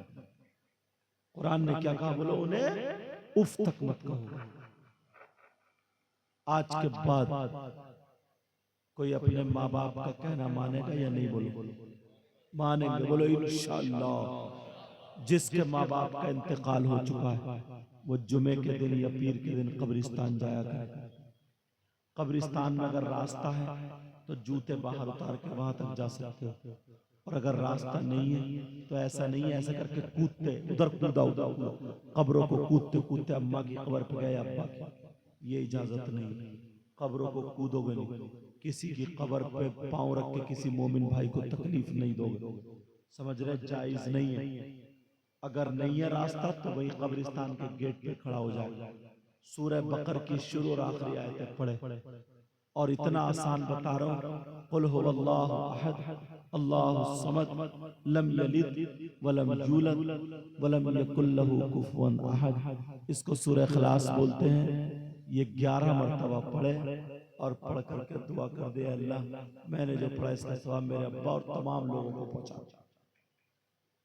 इतना तो कर ही सकते हो, ये भी नहीं कर सकते। समझ में आ रही है मेरी बात? समझ रहे हैं मेरी बात यार? मगर लोग हम दीन से हटते हुए चलते। देखो एक बात और बताता हूं, बड़ी प्यारी बात ध्यान में आ गई। आपको ठोकर लगेगी थोड़ी, फिर कहोगे यार बात सही है। ये बताओ, अगर कोई मैक चुरा के ले जाए, मैक वालों डरियो मत, नहीं चुरेगा, मेरे सामने रखा। अगर कोई मैक चुरा के ले जाए तो क्या ये मैक वाले उसे इनाम देंगे? बोलो, चोर को सजा मिलती। मगर तुम इतने सीधे, इतने भोले हो। शादी कितने लोगों की हुई? हाथ उठाइयो, हाथ उठाओ। कितने लोगों की शादी? अरे डर क्यों रहो, क्या बीवी थोड़ी मारेगी? हाथ उठाओ, चलो रख लो। इतने लोगों की शादी हुई है, शादी वाले दिन तुम्हारे जूते नहीं चुरे? अरे बोलते क्यों नहीं? चोर का भी पता था किसने चुराया। तुमने थाने को फोन किया कि आ जाओ चोर पकड़ा गया, और लुट के आए। तुम्हारी भी तो हो गई है। अच्छा माशाल्लाह, हो गई थी। मैं डर गया। और तुम्हारी नहीं? तुम्हारी अच्छा, इनकी हो गई और कह रहे हैं भी। चलो बच्चे भी, अल्लाह ताला सबके बीवी बच्चों को सलामत। बीवी जो है ना, बाई पसली से बनी हुई है, बाई। और बाई पसली टेढ़ी होती है, टेढ़ी। इसीलिए अपने घरों में टेढ़ी टेढ़ी चलती है। समझ गए? हो गए? इन्हें ज्यादा तजर्बा हुआ गया। इमाम साहब की हो गई। अच्छा, इसका मतलब टेढ़ी भी आई नहीं है।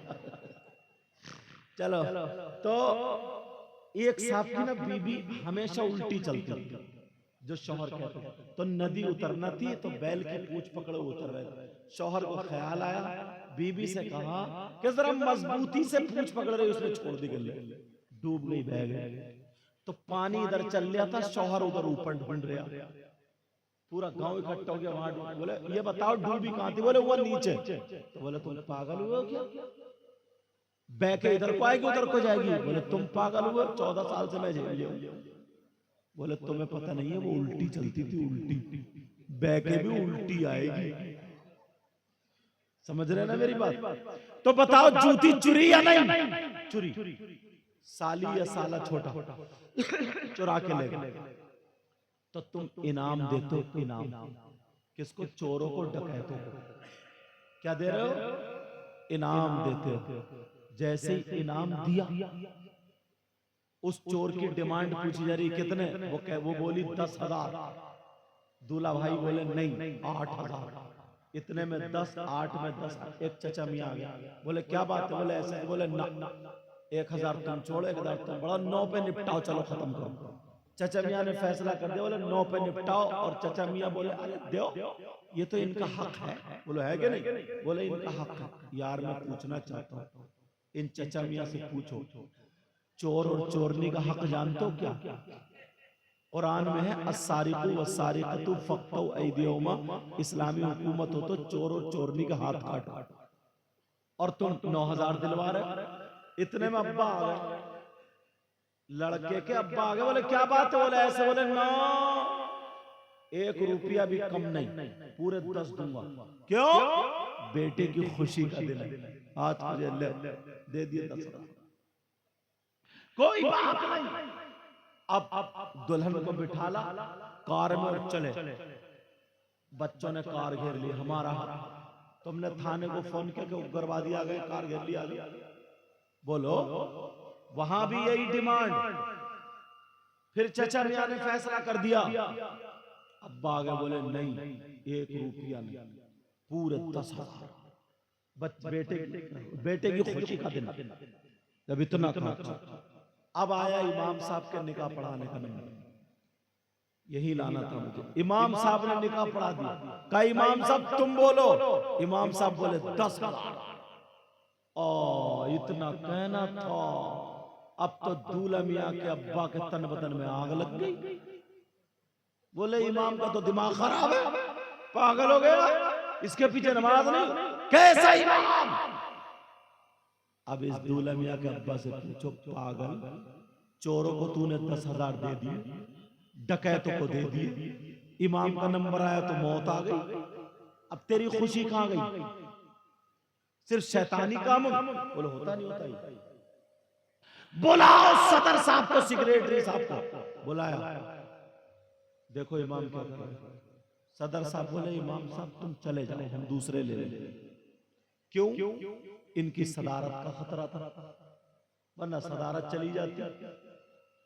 इमाम को नाहक निकालने वाला, इमाम से बगावत करने वाला, ये जो पहले वाला, इमाम से बगावत करने वाला, लड़ने वाला, बुराइयां करने वाला, बगावत करते करते बगावत में मर जाए, ऐसे शख्स की नमाज जनाजा पढ़ने का हुक्म नहीं। कभी सोचा? आपको हटाओ, इमाम साहब को हटाओ। 10,000 के चक्कर में हटा दिया। मैं पूछना चाहता हूं कौन सा ऐसा गलत काम किया वो इमाम बन गया? तुमने चोरों को दे दिए, डकैतों को दे दिए, नाचने वाले ताली बजाने वालों को दे दिए, माली को दे दिए, कूड़ा फेंकने वाले को दे दिए, भंगन को दे दिए, भंगी को दे दिए। इमाम साहब में मौत आ गई है तुम्हें, जबकि असली निकाह वही पढ़ा रहा, असली निकाह वही है। जब तक अपनी रविश नहीं बदलोगे, जब तक अपने कारनामे नहीं बदलोगे। एक इंसान वो है जो एक दिन काम नहीं सीखा, एक दिन नहीं पढ़ा, सिर्फ मजदूरी करने जाता है, राजगिरी करने जाता है, 700 रुपए मिलते हैं, 17,000 रुपए महीना बिठा रहा है, 500 रुपए खाली हाथ पांवों का मजदूर 500 में जाता है, 15,000 रुपए शाम को आके अपने बीवी बच्चों में सोता है, आराम से रहता, कोई कुछ कहता नहीं है। अच्छा, ये इमाम जो है हाफिज कुरान हुआ, इसने कुरान हिफ्ज करके इतना पूरा कर लिया, इसको तुम 10,000 दे रहे हो, 8,000 दे रहे हो, 12,000 दे रहे हो। मस्जिदों की तनख्वाह यही होती है। इसके बच्चे नहीं है, इसकी बीवी नहीं है, इसका खर्चा नहीं है, इसकी माँ नहीं है, इसके बाप नहीं है। ये नहीं चाहता कि मैं मोटरसाइकिल पे बैठूं, ये नहीं चाहता। इसने हिफ्ज करके इतना गुनाह कर लिया, इसने मौलवियत पढ़ के इतना गुनाह कर लिया। यही वजह है मालदार लोग अपने बच्चों को पढ़ाते नहीं है। स्कूलों में 80,000 की तनख्वाह, 1 लाख की तनख्वाह, रिश्वत दे दे के तनख्वाह लगवा रहे, रिश्वत दे दे के पढ़ा रहे, मास्टर और मास्टर के पास पढ़ा रहे, इंग्लिश मीडियम में फीस दे दे करके पढ़वा रहे हैं, ताकि और वो हराम खाते रहते हैं क्योंकि रिश्वत का पैसा। लेकिन वहां पे दिख रहा 80,000 है। मदरसे से दुनिया भी बनती है, आखिरत भी बनती है। एक शख्स ऐसा था जो जंग पे जिसको जाना था, उसकी बेटी, उसकी बीवी के पेट में बच्चा था। ये कह दिया था अगर बेटी हो तो संभाल के परवरिश करना, किसी आलिम से या हाफिज कुरान से इसकी शादी करा देना, और अगर मैं मर जाऊं ये बेटा हो तो इसे आलिम रब्बानी बनाना, इसे कुरान पढ़ना, इसे हाफिज बनवाना। अल्लाह समद। अब जरा सुनो, ये बाप तिजारत के लिए गया था, जंग में नहीं, तिजारत के लिए गया था। बाप का इंतकाल हो गया, गुनाहगार था, कब्र में अजाब हो रहा था, मगर इतना छोटा बच्चा सीने से सिपारा लगा करके मदरसे में बैठ के रट रहा है, बिस्मिल्लाहिर्रहमानिर्रहीम, बिस्मिल्लाहिर्रहमानिर्रहीम, बिस्मिल्लाहिर्रहमानिर्रहीम। अल्लाह ने फरिश्तों से कहा, ओ फरिश्तों जरा देखो तो, इसका बेटा मुझे कह रहा रहमान, इसका बेटा मुझे कह रहा रहीम। अल्लाह के नाम से शुरू, जो दुनिया में उससे बड़ा कोई रहम करने वाला है ही नहीं। अल्लाह रहम फरमाने वाला है, अल्लाह ही रहीम है, अल्लाह ही करीम है, करम फरमाने वाला है। अरे इसका बेटा दुनिया में बैठ के मुझे ये कह रहा है और मैं इसके बाप को अजाब दूं, ये मेरी रहमत को गवारा नहीं है। अजाब के फरिश्तों हट जाओ, इसके बेटे की वजह से मैंने इसके सारे गुनाह माफ कर दिए और इसे जन्नती बिस्तर दे दो। जब बेटा हाफिज कुरान होता है तो जन्नती बिस्तर मिलता है, जब बेटा हाफिज कुरान होता है तो जन्नती ताज मिलता है, जब बेटा हाफिज कुरान होता है तो जन्नत में रास्ता मिलता है, जब बेटा हाफिज कुरान होता है तो जहन्नम से कट के जन्नतियों में नाम लिख जाता है, जब बेटा हाफिज कुरान होता है तो कुछ भी नहीं तुम्हारी कब्र पे जाकर के फातिहा तो पढ़ो। लेकिन आज कोई नहीं पढ़ाता, उसकी वजह ये तनख्वाहें कम है। तुम्हारे बच्चों को अगर कोई 10,000 दे, उसका दूध पत्ती चाय सब मोल का था, खर्चा करेगा? भेजते हो फर्नीचर में, भेजते हो इधर आधर। यार दीनी तालीम पढ़ने वाला इतना बुरा हो गया, इतना बेकार हो गया, अब वो कुछ काम नहीं कर सकता। उसकी बीवी बेचारी गला घोट के मर जाए, उसके बच्चे छोटे छोटे गला घोट के मर जाए। 8वें दिन जाता है, 8वें दिन वो भी पूरा गांव पड़ा। अगर किसी के यहाँ फाता निकल आती है ना तो ये चला तो जाता, मगर इसका मछली की तरह, जैसे मछली बगैर पानी का तड़पती, ऐसे इसका दिल तड़पता रहता है। क्यों? वो आदमी फिर मुखालिफ हो जाता है। इमाम साहब मेरे घर फातिहा में नहीं थे, उसके घर फातिहा में थे। कम से कम अल्लाह के बंदे इतना तो देख ले, 8 दिन से ये घर नहीं गया, इसका इंतजार इसकी बीवी कर रही, इसकी माँ कर रही, इसका भाई कर रहा है, इसके बच्चे कर रहे हैं। यार जैसे तुम्हें अच्छे ऐसे इसके माँ बाप रिश्तेदार ये अपनी माँ को जाकर के नहीं देखे क्या? इतना तो तुम भी, हर स्कूल की 8वें दिन छुट्टी होती है, मदरसे की 8वें दिन छुट्टी होती है, फैक्ट्री की 8वें दिन छुट्टी, इमाम की नहीं हो सकती है क्या? नमाज से छुट्टी नहीं है, वो अपने घर जाके पढ़ेगा, रास्ते में कहीं पढ़ेगा। मगर बाज इसी पे नहीं, 15 दिन नहीं जाओगे, 20 दिन सीधा साधा ऐसे करो ना, तुम हाफिज कुरान। सबको उम्मीद होती है मेरा बच्चा हाफिज है ना, तो माँ को उम्मीद होती है मेरी थोड़ी खिदमत करे। वो तो वहां फंस गया, माँ तड़प रही है, पेट में दर्द है, वो वहां पे फातिहा में अगर चला जाए तो इमामत छूट जाएगी, बेचारा खाएगा क्या? तुमने इतना सख्त कर रखा है, तुमने नहीं। मेरी तो और एक बात और बता दूं, बखुदा मिंबर शरीफ पे बैठा हूं, ये शाकिर है, पूछ लो, मेरी इमाम साहब से इस सिलसिले में एक भी बात नहीं हुई। मिंबर शरीफ पे बैठा हूं बखुदा, कहीं दिल में सुबह को ना, क्योंकि लोग सियासत ज्यादा चलाते हैं और वो गंदे होते हैं जो मदरसे और मस्जिद में सियासत डाल के ताला डलवा देते हैं। एक दिन उनके पांवों में जहन्नम की जंजीर का ताला पड़ेगा, फिर देखता हूं कौन बचाएगा। समझ में आ रही? बखुदा, क्योंकि दिल में शैतान डालता नहीं है। इमाम साहब ने तो नहीं कह दिया था जो सैयद साहब ऐसी तकरीर कर रहे हैं, बखुदा कह रहा हूं। मैं किसी के कहने पे करता भी नहीं हूं, ना डरता हूं। मैं एक मिसाल दे रहा हूं, मिसाल क्योंकि इसलिए जो तकरीर पूरे हिंदुस्तान में जाता है और दिल में आ जाए। तुम्हें क्या पता भाई मेरे, बास गांव में तो ना मुसलमान ही पुलिस को फोन कर देते, साहब इन्होंने परमिशन नहीं लिए और यहाँ झगड़ा होने का खतरा, जलसा होना। पुलिस वाले हम जाके बैठे हुए, जैसे इनके शागिर्द बैठे हुए, जलसा बंद हो गए, लोग रो रहे हैं, हजरत क्या करें ऐसे। और जब पता लगाया तो मुसलमान की कॉल निकली। इतने गद्दार हैं, आपको क्या पता? मैं लफ्ज गद्दार मुसलमानों के लिए बोलता नहीं था, तो बोलता हूँ। मालूम है तुम्हें, एक दूसरे के काम से जलन से इतना हसद करते, किसी का मकान अच्छा बन रहा, इसे बुखार चढ़ रहा, आपको क्या पता? किसी का कोई काम है, कहीं कचहरी में फंसवा दिया, कहीं थाने में, कहीं पुलिस में, कहीं काई में, कहीं काई में, कहीं काई में। तो इसलिए मैं ये बात क्लियर कर रहा हूँ, क्योंकि मैं पहली बार बखुदा मिंबर शरीफ पे बैठा, मिंबर रसूल पे।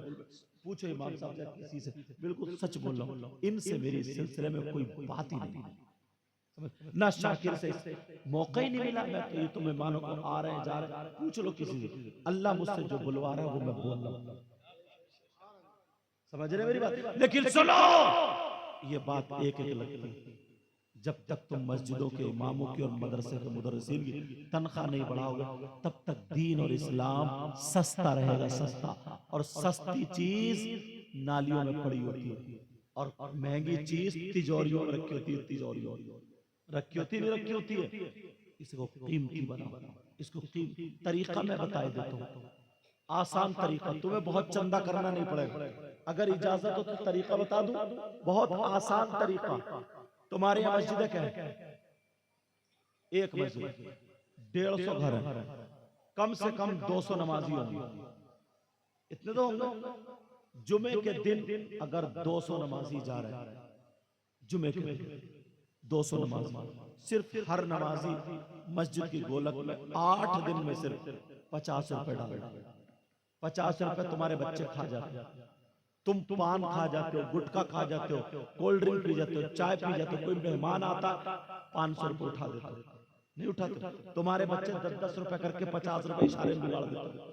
तो तुम अल्लाह की राह में, दीन और इस्लाम के लिए एक हफ्ते में 50 रुपए खर्च नहीं कर सकते। 50 रुपए मस्जिद में डाल सकते हो। 200 आदमियों के 50 रुपए के एतबार से एक जुमे में जोड़िए कितने हो रहे? 10,000 हो रहे? बोलो हो रहे नहीं हो रहे? 10,000। 5 जुमे होते हैं, 5 जुमे, 5 जुमे कितने हो रहे? 50,000 हो रहे। और तुमसे कितने गए 5 जुमे में? कुल 250 रुपए। और कुछ चीजें ना किताब में नहीं मिलती, सीने से मिलती है। बता दूं, अगर ये 250 रुपए तुम्हारे घर से ना मस्जिदों में जाने लगे, तुम्हारे बच्चे हॉस्पिटल जाने से बच जाएंगे, तुम्हारे बच्चे बीमारियों से बच जाएंगे। आज अगर थोड़े से बुखार की दवा लेने जाओ, 200 रुपए की बांध देता है डॉक्टर, तो बांधेगा भाई। और अगर कोई हॉस्पिटल चला जाए 5,000 में निकल, आजमा के देख लियो कि कोई सैयद आया था बता के गया, यार तुम रोजाना 10 रुपए करके, 5 रुपए करके, 2 रुपए एक तरफ इकट्ठे तुम्हारे 50 होंगे, जुमे के दिन डाल दो। 50,000 रुपए महीना तुम्हारे तो मस्जिद में। इस्लाम ने तो कानून ऐसा बना दिया, कोई भूखा भूखा ही नहीं रहे। कानून ऐसा, ये कोई बड़ा काम? 50,000 रुपए में मुअज्जिन की और इमाम की दोनों की तनख्वाह आराम से, दोनों की आराम से, और तुम्हारा चंदा वो रहा, लेकिन नहीं करते अपने काम के लिए, अपने तिगड़म के लिए। फिर अगर ये 50,000 रुपए की तनख्वाह हो गई, मालदार अपने बच्चों को पढ़ाएंगे। आज मालूम है क्या, तुम्हारे गांव का गरीब का बच्चा पढ़ के आ जाए, और एक मालदार है, गरीब के बच्चे ने मसला बता दिया, मालदार के खिलाफ था, सारे लोग मिलकर उस बात को दबा देते। ओ बच्चे, सारे लोग मिलकर उस बात को दबा देते। अरे छोड़ो यार, अरे चलो खत्म करो, दबा देते। क्यों? वो गरीब का बेटा है। मसला दब गया, कुरान दबा, हदीस दबी, अब तबीयत चल रही है। लेकिन सुनो, अगर मालदार का बेटा होता, गांव में 10-20 लाठी उसकी होती, कोई उसको थप्पड़ तो मार के देखे, कोई उसको कुछ बोल के तो देखे। ये कहता है सुनो, कुरान में ऐसा, हदीस में ऐसा है, कान पकड़ के निकाल दूंगा मस्जिद से, तनख्वाह नहीं लेता हूं, क्योंकि उसकी जमीन खुद 50 बीघे, 50 बीघे जिसकी जमीन हो 10 बीघे, फिर वो तनख्वाह पे नमाज नहीं पढ़ाएगा, वो सदर सेक्रेटरी से नहीं पढ़ाएगा, अल्लाह से डर के पढ़ाएगा। क्यों? मालदार का बच्चा। अब गरीब का बच्चा, उसे तनख्वाह लेनी पड़ेगी। जब मालदार के बच्चे, जितने मालदार हैं, अगर एक एक अपने बेटे को दीन और इस्लाम के लिए पढ़ा ले, जमीन से खर्चा करो, अपने उससे खर्चा करो, तकरीर करने जाए तो फ्री, नमाज पढ़ाने जाए तो फ्री, सारे मसले बताने जाए तो फ्री, सारे काम करे फ्री। जब ये सारे काम कर सकता है तो उसकी बात चलेगी। अब हम जैसे, इन जैसे हालात ऐसे नहीं, अगर हम लोग नजराना नहीं लेंगे या ये लोग नहीं लेंगे तो खाएंगे। समझ रहे मेरी बात? ये हालात है। ये बार बार मोबाइल दिखा रहे हैं, क्योंकि इनका मतलब ये है, एक बयान मेरा, बाप का जनाजा बेटी के घर, और वो भी मौका मैं नहीं, इसलिए नहीं सुनाऊंगा, सारी आज ही नहीं सुना के जाऊंगा। लेकिन सुनो, मजा नहीं आएगा जब तक उसकी पूरी तमहीद ना बने।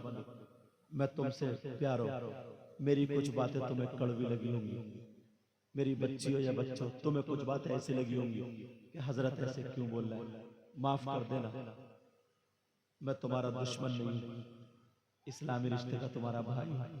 ओ बच्चे, तवज्जो रखो मेरी तरफ। अब अगर सुन रहे हैं, कहा हाफिज जी सुन रहे हैं, तो तुम बात ही क्यों कर रहे हो? इधर देखो, खाली सुनाते रहो जैसे। अब ये सारे काम हमें करना पड़ेगा। नौजवानों, तुम्हें मैदान में निकल, हर साल जलसा कराओ, लंगर कराओ, तुम्हारे गांव से बलाएं निकलेंगी, तुम्हारे गांव में रिस्क की बरसात होगी। नबी ने फरमाया अगर कोई आलिम किसी बस्ती के कब्रिस्तान से खाली गुजर जाए तो उसके गुजरने की बरकत ये होगी कि अल्लाह ताला उस कब्रिस्तान के मुर्दों से 40 दिन के लिए अजाब उठा लेता है। और तुम्हारे गांव में आके ऐसे ऐसे अच्छे लोग, मैं तो गुनाहगार हूँ, अगर आकर के दुआएं कर दे तो फिर क्या बनेगा। दुआ कर दूं अगर इजाजत हो तो सब लोग आमीन कहोगे।